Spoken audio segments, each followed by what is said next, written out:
Saludos cordiales una semana más en este su programa de Voz Populi, un programa que, como bien saben ustedes, trata muchas veces, muchas semanas, muchos sábados de economía. Una economía lo más cercana a ustedes, pues hablando de cesta de la compra, hablando de vivienda, hablando de pensiones.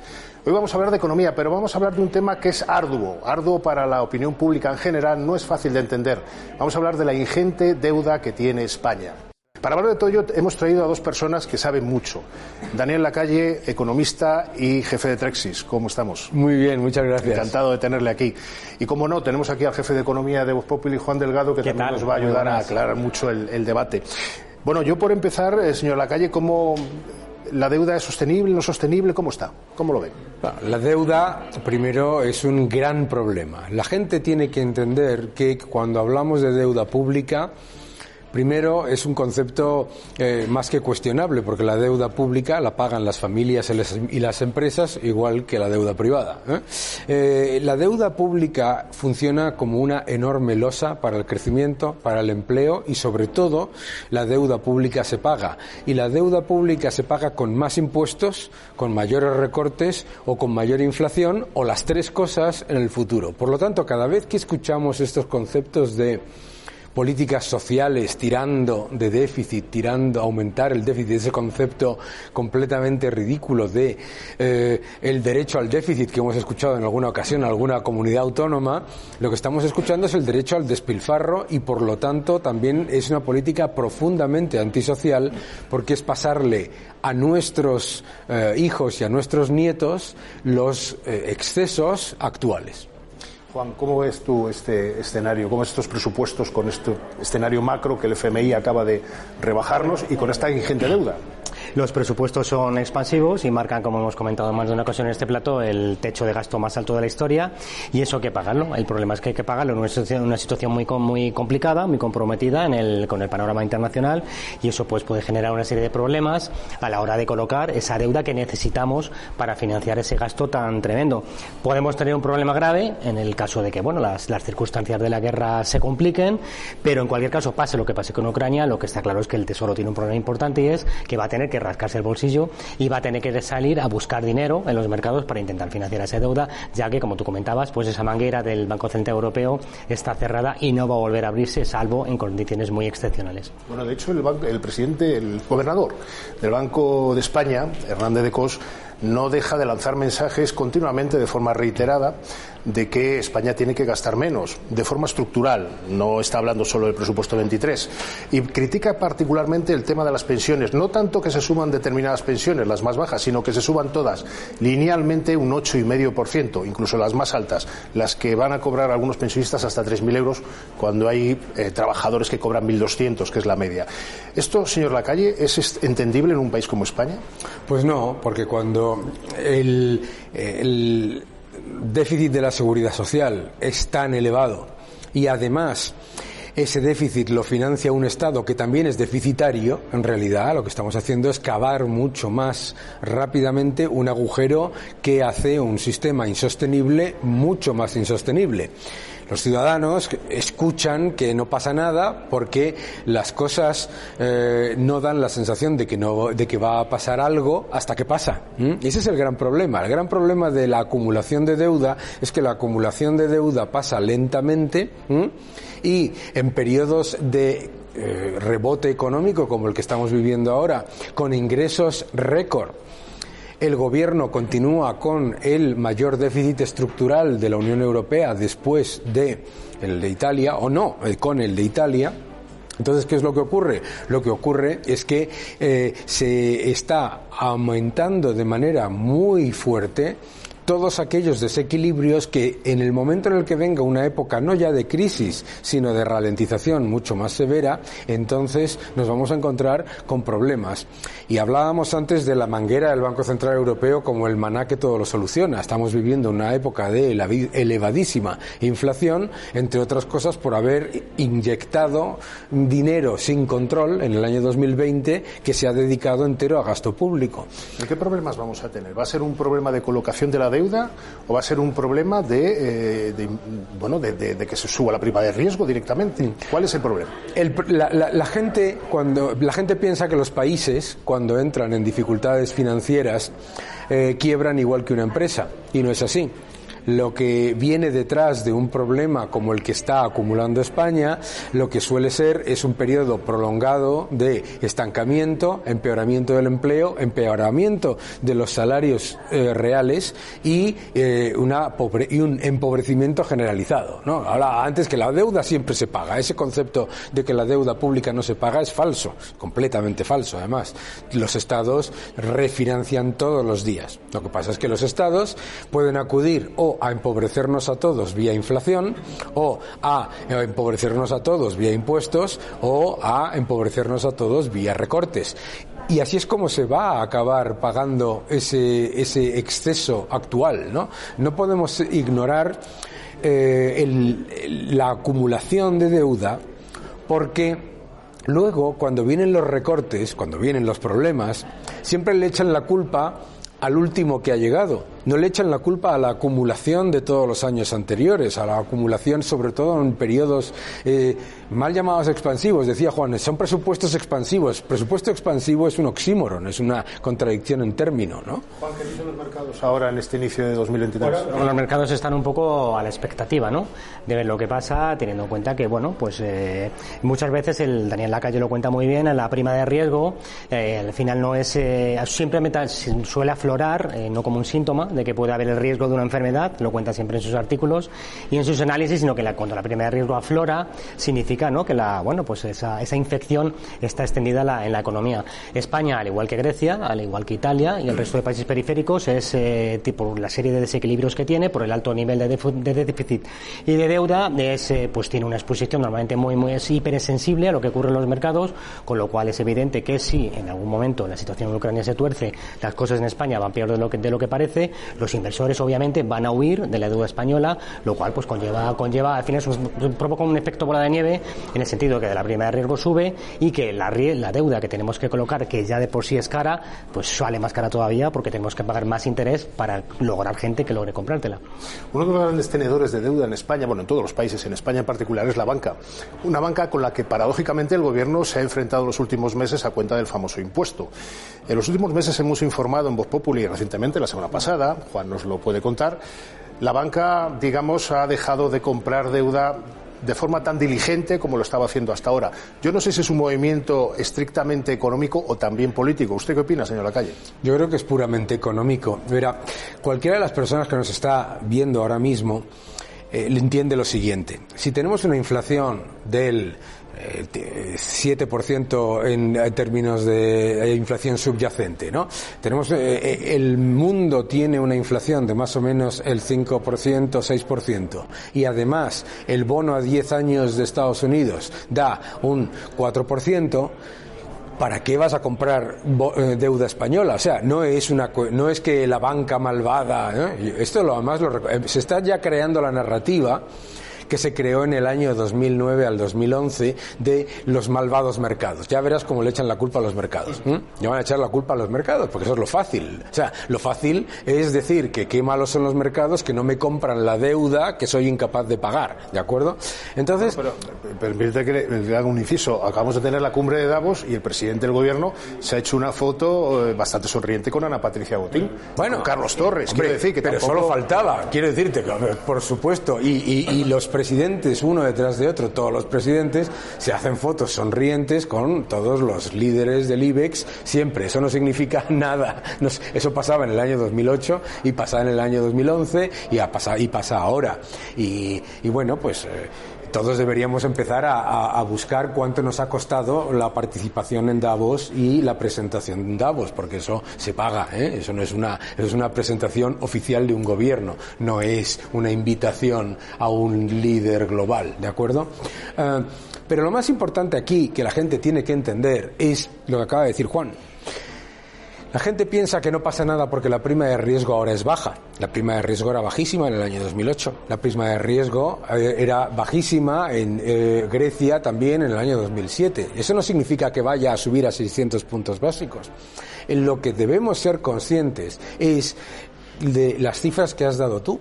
Es que cada vez que te dicen que la deuda no importa y que hay que aumentar la deuda es bueno y que lo que se está haciendo es política social, bla, bla, bla, bla, bla, bla, lo que se está acumulando es un coste anual en intereses de deuda que va a ser de unos 31.275 millones en 2023. Fíjate, 31.275 millones en el año 2023 es la cifra del gobierno. ¿Por qué? Porque los tipos han subido. Porque los tipos han subido y el gobierno, el de Estado no se está financiando al tipo que ha puesto el gobierno en los presupuestos. ¿Qué nos está diciendo? ¿Que va a ser más que esos? Claro que va a ser mucho más y ellos lo saben. Claro que va a ser mucho. Está siendo mucho más. De hecho, el Tesoro, a mí me hace gracia llamarlo Tesoro porque no hay nada dentro más que deuda, ¿no? Pero el Tesoro lo que está haciendo es refinanciar la deuda que vence cada semana, cada mes, a tipos que son 4, 5 y hasta 6 veces superiores a los que tenía el año pasado. ¿Qué dicen los mercados de esta situación de la deuda española? Lo que está claro es que sea represalia o no de la banca, no lo parece. Lo que es cierto es que la banca lleva 3 meses con las compras de deuda de bonos españoles congelada. Lo hemos contado aquí efectivamente en Voz Populi. Eso, podría ser verdad, que podría ser como... ¿Hasta qué punto nos beneficia que no somos el malo de la clase y que el malo es Italia? ¿Hasta qué punto nos beneficia eso? No nos beneficia. Y os voy a decir por qué. Cuando el malo de la clase era Grecia, nosotros, como país, el gobierno, se escudaba en el mensaje España no es Grecia, ¿verdad? ¿Y qué es lo que pasó? Que después entramos en gravísimos problemas que todos conocemos.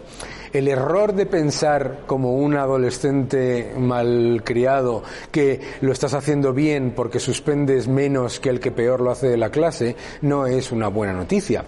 Y es verdad que ahora el foco de atención es más Italia, pero que el foco de atención sea más Italia no significa que en el momento en el que saltan las alarmas, y cuando saltan las alarmas la gente no entiende que no es una cuestión de tener una reunión y ver si compras o si venden, sino que hay un punto, yo he trabajado en el mayor fondo de inversión de renta fija del mundo, hay un punto en el que no puedes comprar más, porque el riesgo que estás tomando de deuda de ese país es demasiado elevado. No significa que estés vendiendo, pero no puedes comprar más.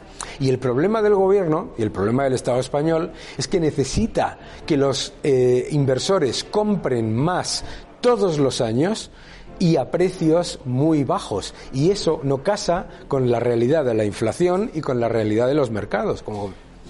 Sí, dime. Yo diría simplemente que es verdad que puede servir que la excusa de Italia de que está peor te puede servir políticamente, ¿no? Para echarle un poco las culpas al vecino, en cierto modo afirmar que oye, no estamos tan mal porque otro está peor, pero yo ahí le daría la vuelta al argumento porque tenemos un vecino que es Portugal que le está yendo mucho mejor. ¿En términos de deuda también? En general en términos de todo le está yendo mejor, es decir, cuando en la anterior crisis financiera, explotó Grecia, todos lo sabemos, y acabó salpicando al resto de países. Portugal partía de un nivel mucho más bajo, aquí se rescató el sistema financiero y en Portugal se rescató, la economía entera, pero Portugal se ha puesto las pilas, ha hecho los deberes y le va mucho mejor que nosotros, o al menos ha puesto unas bases bastante sólidas para que la economía pueda crecer con otros miembros. Indudablemente, en todas las métricas a Portugal le va mucho mejor, pero es que cuando se dice Italia va peor, también es incorrecto. Italia tiene superávit primario. Italia es un país que tiene un índice de desempleo que es aproximadamente la mitad del español.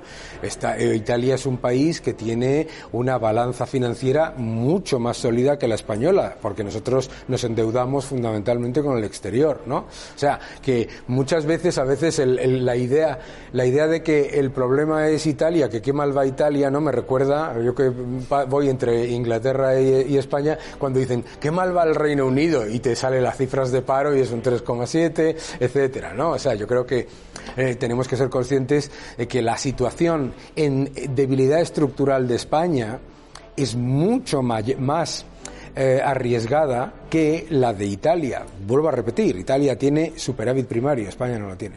Bueno, de hecho el Fondo Monetario Internacional, antes lo mencionaba al inicio del programa, nos ha rebajado la previsión de crecimiento al 1,1. ¿Cómo afecta esto a la deuda? No, afecta en todo, porque al final los que defienden este concepto keynesiano de que tirar de la deuda es positivo y que esto funciona muy bien y que está muy bien y que no hay ningún problema, dicen, bueno, es para crecer. pero es que cuando no creces y además sigues acumulando deuda, lo que ocurre es lo que vamos a ver con los datos de final de 2022 muy evidentemente, es que el aumento del Producto Interior Bruto es menor que el aumento de la deuda pública, ojo, no de la deuda total, sino de la deuda pública, y que por lo tanto el estrangulamiento de la economía es mucho mayor. Entonces, lo primero que nos tenemos que dar cuenta es que este aumento masivo de deuda, entre comillas, para crecer, no está generando el crecimiento que debería generar. España, como tú acabas de apuntar, no recuperará el Producto Interior Bruto del año 2019 hasta el año 2024, pero con un 20% más de deuda pública. ¿Estamos fiando mucho, Juan, a los fondos Next Generation el crecimiento de España? Bueno, el gobierno lleva fiando al crecimiento o a que funcionen los Next Generation prácticamente desde que se pusieron en marcha, ¿no? Lo que llama mucho la atención que España fuera el primer país que lo solicitó. Sánchez, si no recuerdo mal, fue el primer presidente que se hizo la foto con la presidenta de la Comisión Europea para, sacar pecho de que habíamos sido los primeros. Sin embargo, hay otros países de la Unión Europea que nos han adelantado con diferencia, y España pues sigue rezagada, y esos fondos no acaban de funcionar. Sería una enorme noticia, una gran noticia para todos como ciudadanos, que esos fondos de verdad lleguen donde tienen que llegar, que es a las empresas, a los autónomos, a la gente, ¿no?, que se dedica, ¿no?, que es la que mueve la actividad económica en España. Pero a juzgar por lo que nos cuentan y por hoy mismo hemos conocido esta semana que el PERTE del automóvil, la segunda vuelta del PERTE ha tenido que ser paralizada porque no acaba de arrancar, el PERTE del automóvil, que es un proyecto estrella, el mayor de los financiados con fondos europeos. La cuestión es que todos los indicadores nos invitan a ser pesimistas, ya que es bastante probable que este año tampoco el gobierno sea capaz de ejecutar el dinero que ha prometido.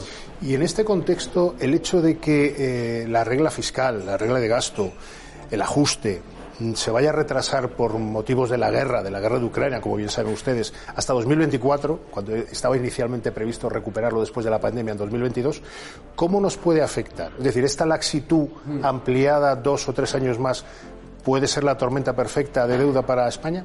Bueno, la tormenta, primero, ¿cómo nos está afectando? Lo primero es que se están disfrazando los problemas de España con deuda. Es decir, este gobierno se está endeudando a razón de 600 millones diarios, más o menos. Entonces, claro, como decía un miembro de la oposición, así gobierna cualquiera, ¿no? Regalando cheques para luego pasarle el problema a los demás. Pero cuando se dice esto de que la Unión Europea ha eliminado las reglas, no las ha eliminado. Lo que está diciendo es que te da un poco de flexibilidad, que el gobierno se tome esa flexibilidad de la manera en la que se la ha tomado y terminemos el año 2022 con ingresos récord jamás vistos. El gobierno no va a cumplir su propia estimación de deuda sobre PIB. ¿Cómo veis el tema del pago de la deuda? Siempre se dice recurrentemente, es un dicho muy popular, que esto lo pagarán nuestros hijos o nuestros nietos. Entonces yo la pregunta que os hago, en términos técnicos, que no coloquiales, es ¿quién lo pagarán? ¿Nuestros hijos o nuestros nietos? Pues estamos hablando de un 116% del Producto Interior Bruto actual. Los dos. Los dos. Y nuestros hijos lo están pagando, para empezar, con la tasa de paro juvenil más alta de toda la Unión Europea. Es que siempre nos olvidamos de que a todas estas cosas que parecen, decía Ronald Reagan que la inflación y el paro son el coste de las cosas que tú pensabas que eran gratis que te daba el gobierno, ¿verdad? Y la realidad de España es que nuestros hijos y nuestros nietos se encuentran con muchas menores opciones de empleo y con una tasa de paro mucho más alta, y además, y esto es lo más importante en cualquier caso, porque siempre se parte de la idea de que en España siempre ha habido mucho paro, como si eso, por otro lado, fuese una excusa para nada. Pero ¿en qué lo van a pagar? Lo pagan en muchísima menor renta disponible, mayores recortes, mayor inflación, mayores impuestos. O las tres cosas a la vez. Mayores recortes, inflación o impuestos, o las tres. Y probablemente las tres. Juan. Sí, totalmente de acuerdo. Vamos, lo pagarán nuestros hijos, nuestros nietos y nuestros bisnietos. Y esto es un acto totalmente irresponsable por parte de quien nos viene gobernando, de este gobierno actual y de los anteriores. Es decir, porque al final nadie se atreve a ponerle el cascabel al gato. El ejemplo más claro, o uno de los ejemplos, es el de las pensiones, donde, pues nuestro sistema de las pensiones durante un tiempo funcionó porque se basaba en ese principio de solidaridad intergeneracional generacional. Es decir, que al final las cotizaciones del presente de quienes estamos ahora trabajando tienen que contribuir a financiar las pensiones de los que vienen detrás, ¿no? De los Seguridad Social, les recuerdo que ha aumentado a sobrepasar los 100.000 millones por primera vez en la historia. El déficit de la Seguridad Social es porque envejece la población mucho más rápidamente, porque se jubila mucha más gente que además vive mucho más tiempo, maravilloso, tras jubilarse, yo que estoy cerca de ahí, no quiero hablar de longevidad, pero es muy importante que la gente entienda que todo eso no es gratis, no sale de la nada. Todo eso sale en que una subida de las pensiones por un lado significa que los que nos vamos a jubilar dentro de 10 o de 12 años vamos a cobrar mucho menos y vamos a pagar mucho más, y la realidad es que nos empobrecemos. La realidad es que como esos cangrejos que metes en una olla y los vas